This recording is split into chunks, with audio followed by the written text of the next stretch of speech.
Hora de Ares. Os detalhes da grande história militar. Um programa de Sérgio Veludo Coelho, com a participação de Paulo Rezende Ribeiro.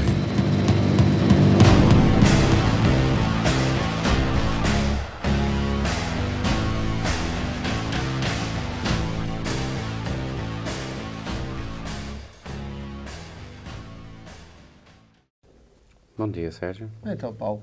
Tudo bem? Cá estamos. Estamos aqui de volta para a nossa meia hora de Ares, mais conhecida como Hora de Ares. A hora de Ares, quer dizer, eu não sei, estas horas há algumas pessoas, deve ser a hora da aeronáutica. É, funciona de uma maneira diferente. O nosso tempo funciona de uma maneira diferente. Primeiro é uma hora que é meia hora. Exatamente. E temos estado sempre na aeronáutica. É. Sorry. O tema exige algum tempo. Ainda há bocado refletimos porque é que não tivemos algum tempo com os blindados, mas a aeronáutica tem outro... Não sei.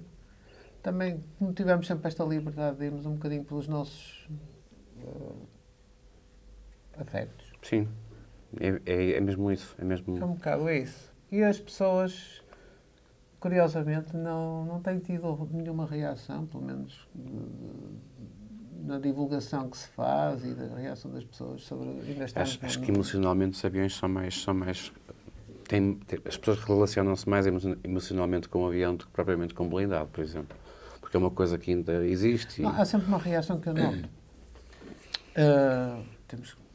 Não dá para filosofar muito acerca disto, mas invariavelmente, se passar, quando estamos no exterior e passa um avião, um lugar vulgar, quem diz, um avião de passageiros, qualquer operadora, seja de bandeira ou low cost, muita gente continua sempre a olhar, porque então quanto mais baixo...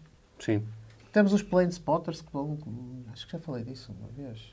As pessoas que vão ver os aviões comerciais, porque é assim, aeronáutica, aqui temos estado a falar de aeronáutica militar, mas há aficionados de aeronáutica civil. Tudo aquilo que nos leva para um plano que não seja o nosso plano terrestre, o voar é sempre qualquer coisa que fascina, ou pelo medo ou pela positiva. Portanto, vamos agora...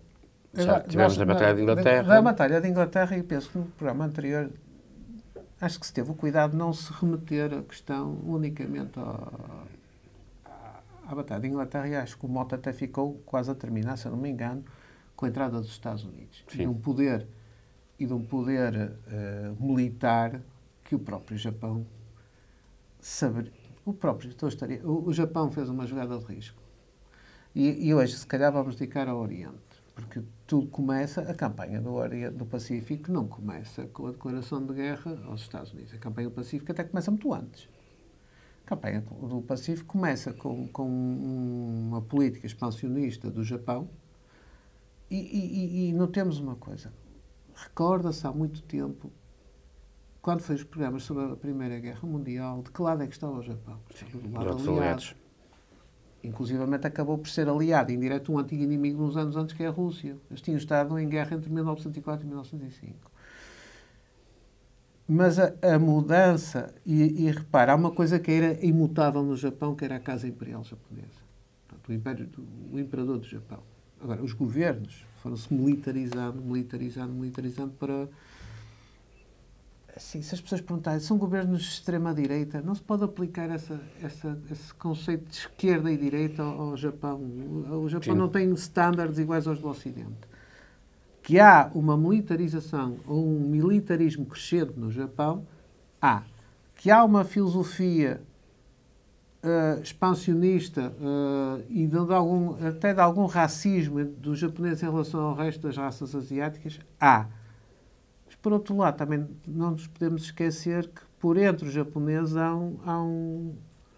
há japoneses que têm o seu nome na Avenida dos Justos em Israel, porque, por exemplo, estiveram presentes no esforço de tentar salvar judeus do Holocausto. Exato. Há histórias sobre isso. E o facto de existir um imperador e de todo aquele regime remete muito mais para uma monarquia do que propriamente para um regime de extrema-direita.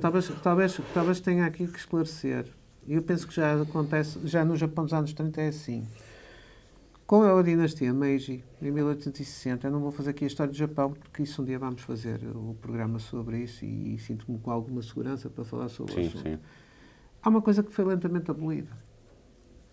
E até hoje, o Japão tem um imperador, é uma monarquia constitucional. Neste momento, o Japão é uma democracia constitucional, com um imperador. Mas há muito tempo que foi abolida a aristocracia. Não existe aristocracia no Japão. E há muito tempo tinha sido abolida. Portanto, toda aquela aristocracia, aquilo que no padrão ocidental chamamos condes, duques, viscondes e barões, que não tinha paralelo no mundo samurai, Sim.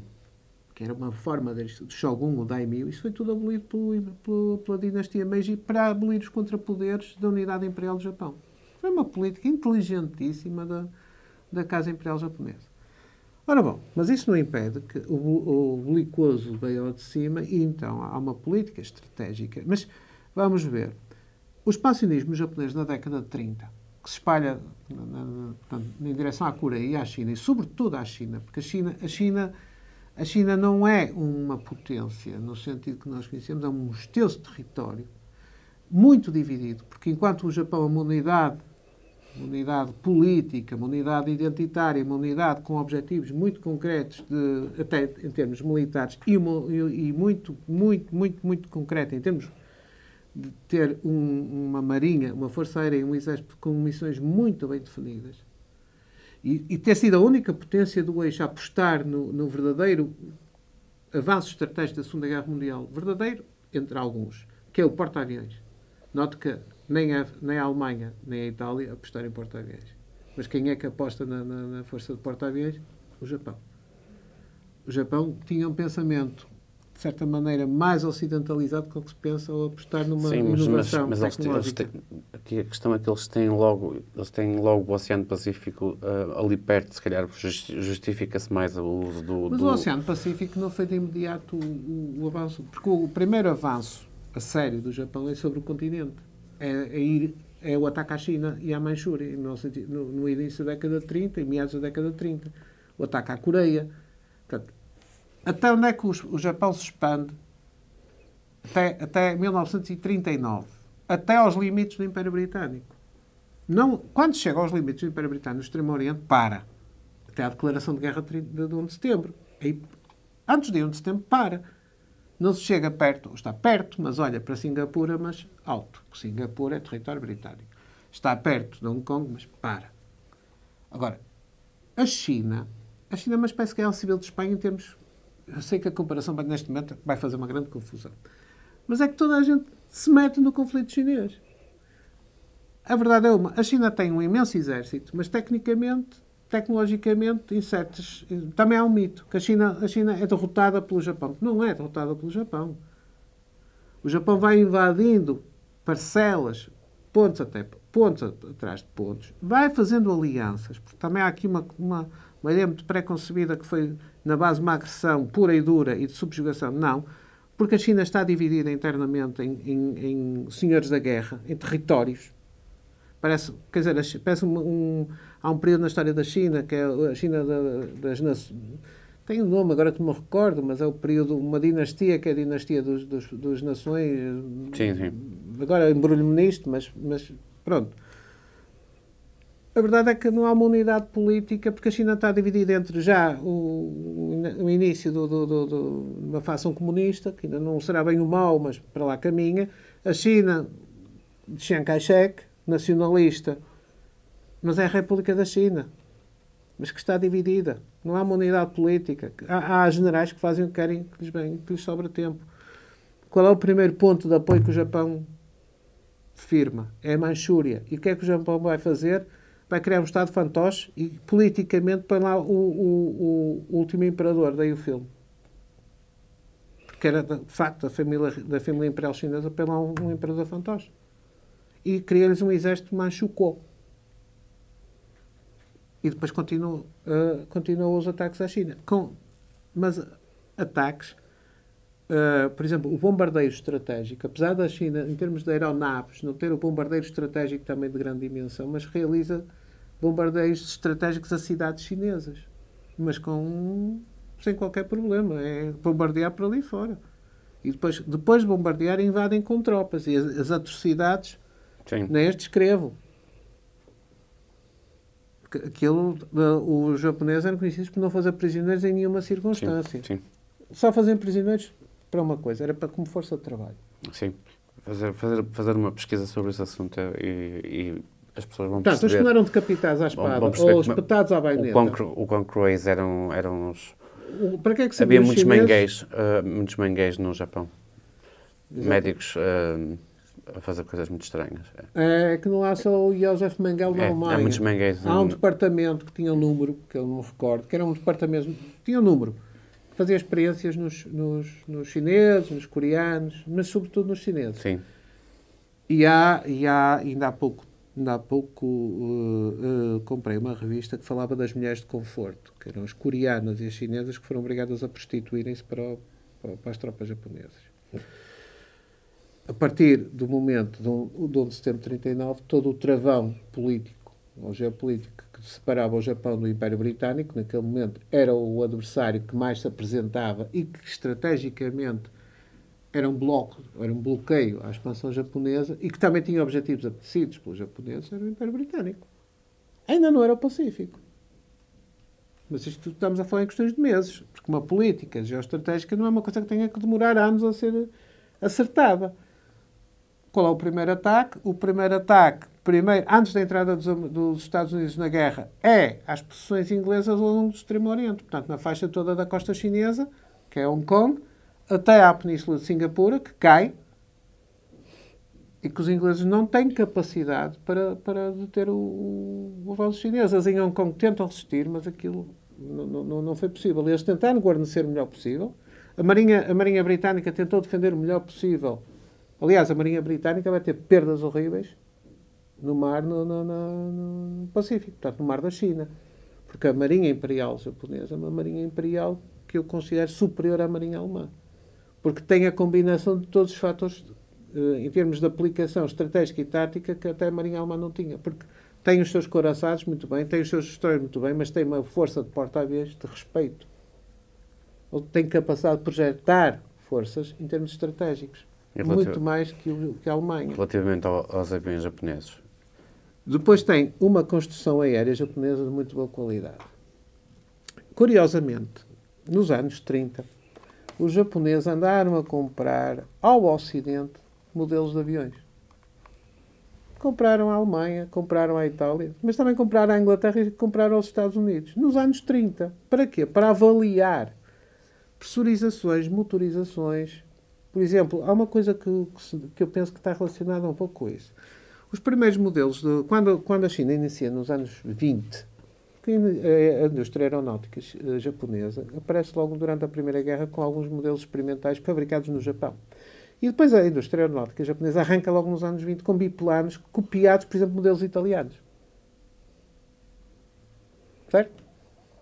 Mas não é cópia, desculpem, não é cópia chinesa dali dos 300. Sim, é uma coisa muito japonesa que é fazer cópias muito boas. Exatamente, exatamente. E cópias de modelos ingleses. E cópias de modelos alemães.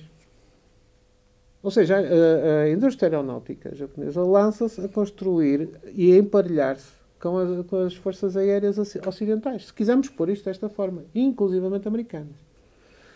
Porque eles também sabiam muito bem o que é que se estava a passar nos Estados Unidos, porque os Estados Unidos também estavam a desenvolver a sua força aérea também de uma forma muito, muito, muito consciente do que era a aplicação tática e a aplicação estratégica. Recorda-se que eles já estavam a desenvolver os bombardeiros B-17, que eram estratégicos. Ora, a Força Aérea Japonesa, onde é que experimentou a sua eficácia? Foi na China. Tal como os alemães experimentaram a eficácia da Luftwaffe na Espanha. Também o Japão experimentou e afinou a força aérea, portanto, as suas forças aéreas sobre a China e a Manchúria, portanto, todo aquele território. E entrando em conflito também, e aí foi um bocadinho a prova de força de afinar a sua força aérea contra a própria RAF no final de 39 e sobretudo entre 40 e 41. A maior parte das pessoas, quando se fala em força aérea japonesa, o que é que lhes ocorre? Kamikazes. Não. Qual é o modelo de avião que ocorre, assim, mais ou menos, não digo aos aficionados, fanáticos como eu, é o Zero. Sim. Curiosamente, o Zero. O Zero é um tigre como é que se diz? Um tigre com pés de barro. É o caça, por excelência, é o caça que é primeiro, o Zero é o caça que oficialmente dota a Marinha Imperial Nipónica. Não é um caça que dote a Força Aérea, porque é preciso separar aqui o que é a Força Aérea Japonesa terrestre, que tem um nome em japonês. Não tenho agora bem presente, mas depois poderei tentar pôr isto de outra forma mais clara, se calhar até com uma imagem. Não sei. Está-me agora a falhar o nome. E é que tem mais projeção, exatamente pela força de porta-aviões, que é a aviação naval japonesa. E o Zero, o A6M-0, é componente, foi concebido para operar a partir de porta-aviões como caça de escolta e caça ofensivo. Portanto, como avião de caça para todos os efeitos, para todas as funções. Que era um avião muito rápido? Não. Dava 550 km por hora. Que era um avião muito forte? Não. Era muito frágil. Era um avião muito frágil. E já lhe vou explicar como. Mas tinha uma coisa a favor. Tinha excelentes pilotos. E era um avião muito ágil. A fragilidade, a leveza dele também lhe permitia ter muita agilidade de voo. Mas tinha resposta simétrica na altura? Pois, aí é que está. No início. Pelo que é constituída a guarnição aérea, por exemplo, em Singapura e Hong Kong? Por hurricanes, MK1. Há uma certa simetria. Vou tentar explicar isto sucintamente.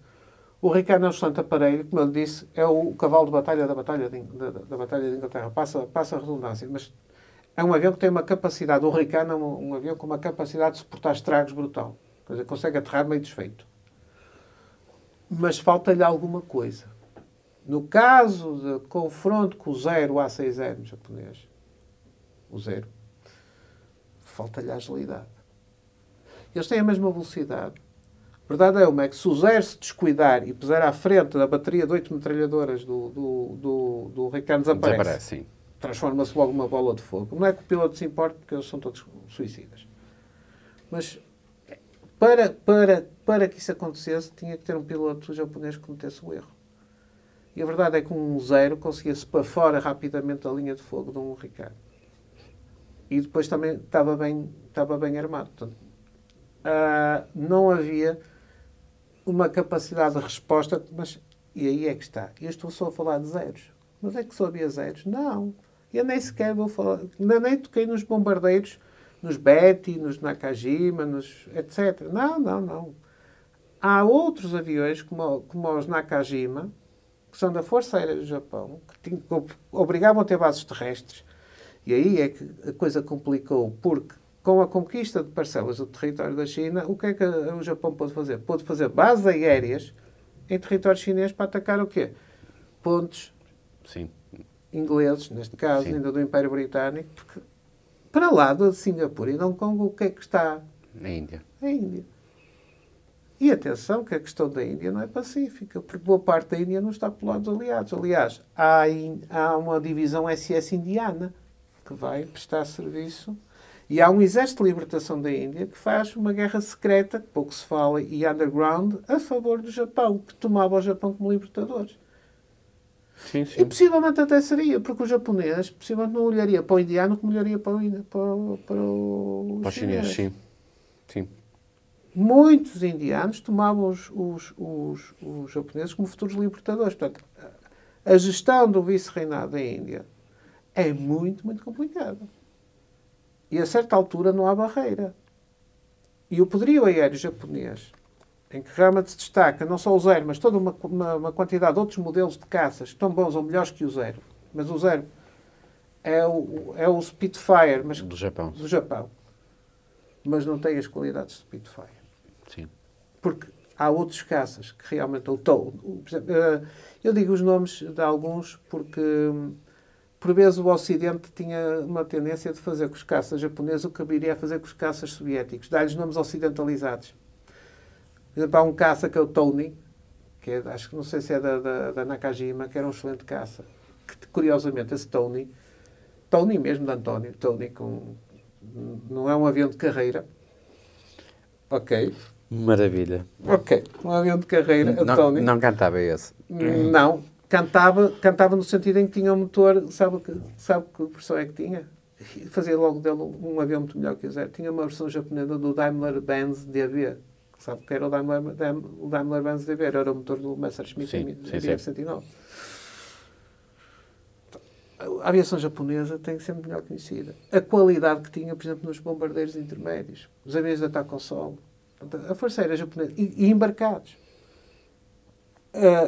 A força que ataca Pearl Harbor, que leva os Zeros a escoltar, e que leva os Aichi, por exemplo, que são os bombardeiros torpedeiros, e o filme Pearl Harbor, nesse aspecto, está... Aquela parte inicial, que havia o problema dos torpedos poderem ser eficazes, os torpedos japoneses terem que ser eficazes, não ir bater no fundo, porque o Pearl Harbor profundidade. Não tinha profundidade, e lhes meterem aquelas aplicações de madeira nas derivas do torpedo. Isso é verdade. Eles eram engenhosos a esse ponto. Tudo isso tornava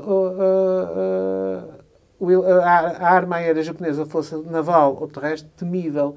Aliás, os próprios Estados Unidos tinham verificado, e com a China, que tinham que repensar seriamente a sua força de caças. Porquê? Qual era o caça americano por excelência entre o período de 39 a 40-41? O P-40. Tem várias versões e que é exportado em grandes quantidades para a RAF. O primeiro modelo era o P-36, mas depois passou a ser o P-40. Tinha Kitty Hawk, tinha vários modelos sempre acabados em Hawk. O P-40 revelou-se um excelente caça nas mãos dos ingleses na Guerra do Deserto. Mas o P-40 tinha um motor, penso que Allison, era um avião que não tinha a manobrabilidade do Zero. Isso verificou-se em quê? Precisamente, primeiro foi na China. Porque a Força Aérea Chinesa, e agora pasme, a Força Aérea Chinesa, que existia e não era pequena, e que fez frente à Força Aérea Japonesa, a história da guerra com a China e com o Japão tem que ser muito bem vista. A China comprou modelos, agora, pasme, à Alemanha, à Itália, ou seja, ao eixo, à União Soviética e aos Estados Unidos. Tínhamos aviões, a Força Aérea Chinesa do Chiang Kai-shek, nós estamos agora a falar da República Popular da China, tinha Polikarpovs, relembra-se dos Polikarpov I-16? Tinha Polikarpovs I-16. Tinha Fiat CR-42 italianos. É do eixo, não é? Sim. A China faz lembrar um bocado a Finlândia, comprava o material onde tivesse disponível. Sim. E os Estados Unidos, e isto aqui é uma manobra claramente de estratégia do Congresso dos Estados Unidos, autoriza a que se forme, do género, nós não temos nada a ver com o assunto, os Tigres Voadores, que é uma força que é comandada pelo Claire D. Chennault e pelo Doolittle, que são dois generais da aeronáutica, depois que regressam aos Estados Unidos. O Doolittle, inclusivamente, é responsável pelo primeiro raio a Tóquio, logo a seguir a palavra, com bombardeiros B-25. Quais são os aviões que são enviados para a China 38, 39, portanto, naquele período, pouco antes de 1940? São os P-40, que são os tigres voadores. Aliás, são conhecidos por terem, como vão ver na imagem, têm uma boca de tigre pintada na entrada de ar da carnagem do motor. São aviões que andam à volta dos 500 e tal. Ainda é daqueles que ainda para chegar aos 600 km por hora ainda não chegam. Os Estados Unidos estão a desenvolver um dos melhores caças. Nessa altura ainda estão a desenvolver um dos melhores caças e que os japoneses chamam-lhe a morte civilante, que é o P-38 Lightning, que até tem uma velocidade demoníaca, 666 km por hora. Tem o número do avião. O P-38. Mas ainda não entra nesta equação. Está a ser desenvolvido. Ora, os P-40 fazem um excelente serviço porque têm excelentes pilotos, mas vencem sérias dificuldades para defrontar os caças japoneses que não são só os Zeros. Eu estou Nakajima e eu ainda me está a escapar mais modelos. Mas isso é fácil, vai-se online e as pessoas podem ver até mesmo... A lista de caças japoneses. Mesmo com a Wikipédia estão lá, não estão a inventar nada. A lista de caças japoneses. Tem. De todos os países. Ora, aí é que, por vezes, os americanos se apercebem, porque os pilotos dos tigres voadores que estão na China são todos americanos, voluntários americanos, e sabem que se forem apanhados, o que se espera é o sabre, e pouco mais pormenores. Okay? Portanto, eles sabem ao que vão. E vem aí um bocadinho a fraqueza. E depois no ataque a Pearl Harbor, realmente alguns caças que estão em Anderson Field, no campo, no aeródromo de Anderson Field, no Hawaii, ainda conseguem levantar para tentar interceptar. conseguem fazer algumas baixas, mas com muita dificuldade. Portanto, os americanos, desde logo, têm a percepção que o P-40, por exemplo, não é... Tem que ser... Ou vai ter que levar muitas voltas para poder defrontar, por exemplo, a ameaça aérea japonesa. E, para além disso, estão a desenvolver outros... O P-40 também é um pouco frágil. Então, eles vão desenvolver, na campanha do Pacífico, dois aparelhos fundamentais. A arma... falada que está, mais ou menos, pronto, com o tempo que temos, a arma aérea japonesa, que vai levar tudo à frente, desde os anos 30 até ao curso da guerra, e até 1943, 42, até à Batalha de Midway. Não tem oponente, mas da Batalha de Midway para a frente vão saber o que é um tigre, o que é um leão com os dentes arranhados, que são os Estados Unidos. Ponto final. Aí vão dar com a águia, o que quisermos dar como figura de estilo para os americanos. Os americanos começam a introduzir aparelhos, porque a capacidade dos americanos de resposta é rápida em todos os aspectos. É rápida na concepção, no desenho, no desenvolvimento e no fabrico. Então, um dos primeiros aparelhos, porque eles tinham uma série de biplanos ainda a operar nos porta-aviões, ao mesmo tempo que estavam a desenvolver o B-17, como eu digo, um bombardeiro quadrimotor para dominar o Pacífico. Porque qual era a capacidade de autonomia de voo do B-17? Não era só sobre o Atlântico, é que era capaz de dominar o Pacífico. O Pacífico, sim. Okay? Tinha autonomia. Passava muito para lá. 6 das bases de São Francisco, conseguia passar para lá do Havaí. E estamos a ver a distância que está o Havaí. Eu calculámos. Podem ver também nos mapas online. F-4F Wildcat é o primeiro caça. Não é muito rápido, mas é super blindado. Enquanto que o P-40 é um avião mais frágil, o F-4F Wildcat, que também é vendido para os ingleses para ir equipar os porta-aviões ingleses, é o Martlet. Aparece como Martlet na RAF. Ou na RAF não, desculpem, na RNAF, Royal Navy Air Force. Portanto, na Aeronaval Britânica. Esta é a primeira tentativa com um sucesso contra os caças japoneses, porque o avião é completamente blindado. É duro de abater. É super bem armado com 8 metralhadoras, mas não são as de calibre 30 inglesas, são as .50 americanas. Aquilo é um saraivau. O motor é extremamente fiável. E logo a seguir, com a experiência do F-4F, que começa a ter algum êxito, não só no Pacífico, mas em operações que são fornecidas aos australianos e aos neozelandeses. Portanto, é que a resposta contra o Japão, quer dizer, o Japão chega até Hong Kong, chega até Singapura, chega às Filipinas, é preciso dizer, não esquecer que há a queda das Filipinas, a queda de Corregidor. As Filipinas eram um protetorado americano, as Filipinas caem, mas os filipinos resistem. E o MacArthur cumpriu o que disse. I'll be back. I shall return. O I'll be back é do Terminator. Exatamente. I shall return. E ele retornou. Quando ele saiu do Corregidor, ele disse que voltava e voltou. E voltou em força. E a Força Aérea Americana, a aeronáutica, porque ainda não é Força Aérea Americana, aí é que está. A aeronáutica do Exército Americano, a aeronáutica da Marinha Americana. Começam rapidamente a desenvolver toda uma gama de aparelhos. Quais são os aparelhos de destaque da Marinha Americana? O F-4F e outros modelos Wildcat. E logo a seguir o caça. O caça mesmo. Quer dizer, há dois. Um é o F-6F, o Hellcat, que digamos que é uma versão extrapolada, bruto, e dura até à Guerra da Coreia. Voa a 600 km por hora. É quase, quer dizer, um zero para bater aquilo tinha que...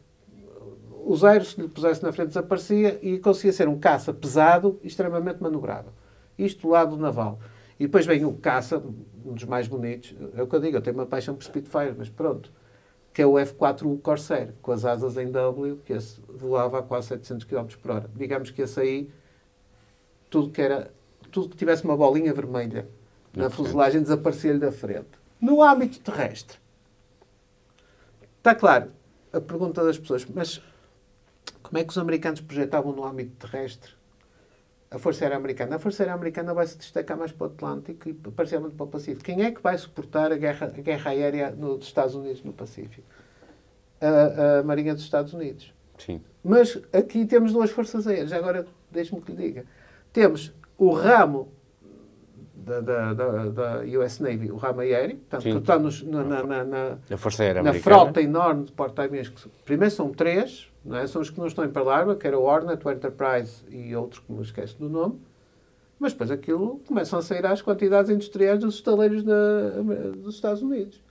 E de todos os tamanhos, inclusive os porta-aviões de escolta, onde cabiam lá 2 aviões, mas era o suficiente para escoltar um comboio no Pacífico ou no Atlântico. Bom, e quais são os aviões terrestres que se projetam também para bases terrestres no Médio Oriente e que são fornecidos aos aliados e depois também que vão ter uma importância capital no teatro de operações no Ocidente, ou seja, no Atlântico, contra os alemães. O P-38 Lightning, que eu lhe falei, que é 2 caudas, que dá em qualquer revista, a velocidade é 666, é o que eu digo, se formos esotéricos, uau, é a velocidade de diabo. Os japoneses tinham um medo terrível do avião, que nem o sentiam a chegar. Chamavam-lhe a morte sibilante, porque os motores eram extremamente silenciosos, devido à aeronáutica do avião. É um aparelho conhecido também por outra razão. Do lado ocidental, era um aparelho que foi usado pela Força Aérea Americana, pela Aeronáutica Americana, foi fornecido muito, como se diz, residualmente aos ingleses e os franceses usaram. Sabe, ficou famoso, infelizmente, é o aparelho em que voava aquele escritor que nos ilumina a nossa infância, ainda hoje, o Saint-Exupéry, foi abatido ao largo da Córcega quando estava a voar um P-38 Lightning de reconhecimento. E só há pouco tempo é que o piloto alemão ainda é vivo, se fez conhecer porque ficou sempre com esse peso na consciência que não tinha noção que tinha abatido o autor do Príncipezinho. E foi num aparelho desses que penso que foi agora localizado recentemente ao largo da Córcega. O outro aparelho, os outros 2 aparelhos que vão marcar o dia D, por exemplo, do lado do Ocidente, e que vão marcar também, obviamente, marca todos os teatros de guerra, inclusive fornecido à União Soviética. O P-47 Thunderbolt, que é uma besta, não há outro nome, tem um motor de quase 3.000 cavalos. É um avião enorme. É um caça-bombardeiro, é um avião que serve para tudo. É grande. Nós tivemos esse avião nos anos 50, era F-47, já não era P-47.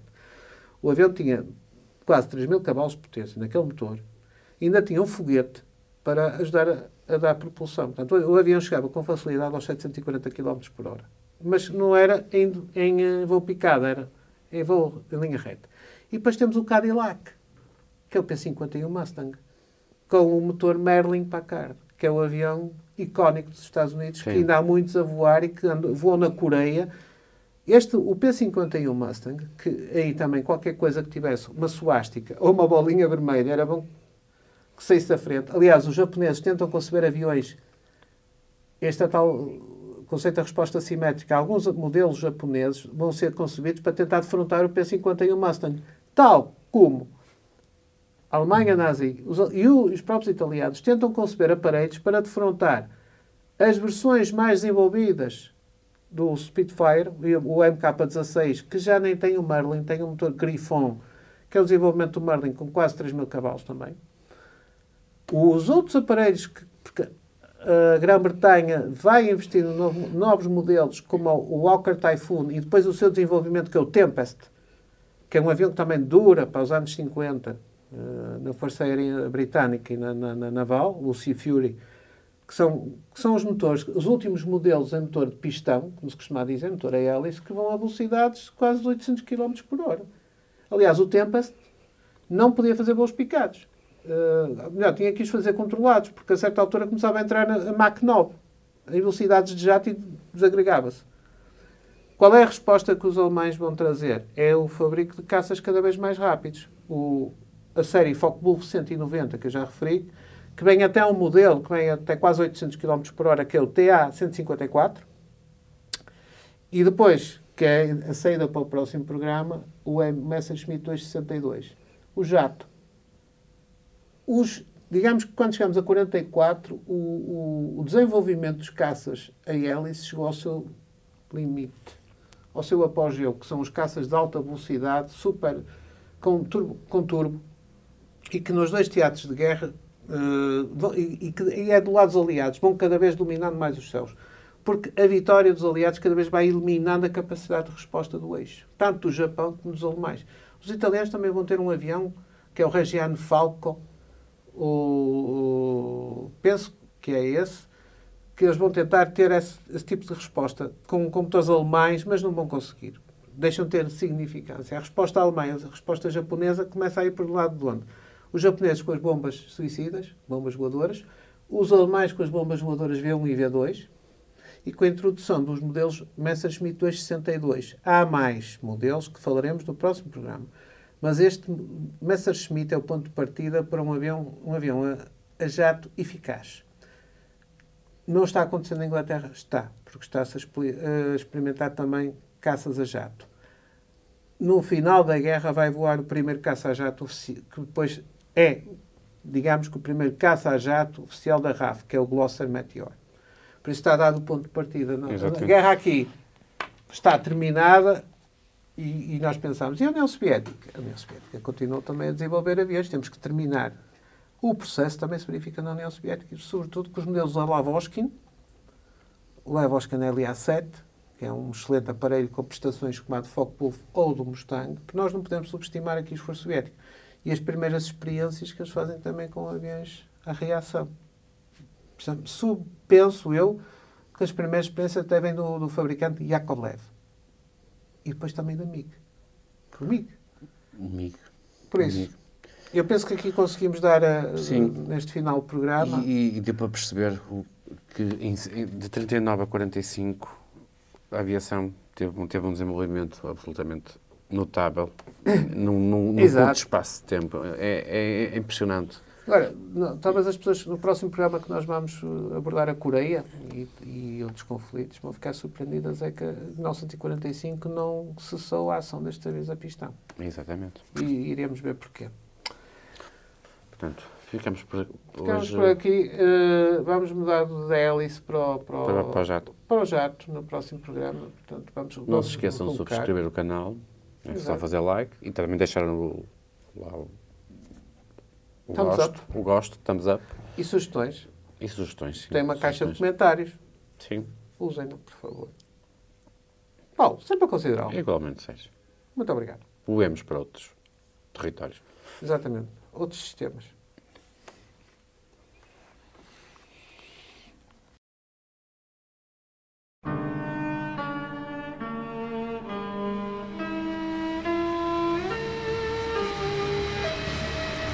Hora de Ares. Os detalhes da grande história militar. Um programa de Sérgio Veludo Coelho com a participação de Paulo Rezende Ribeiro.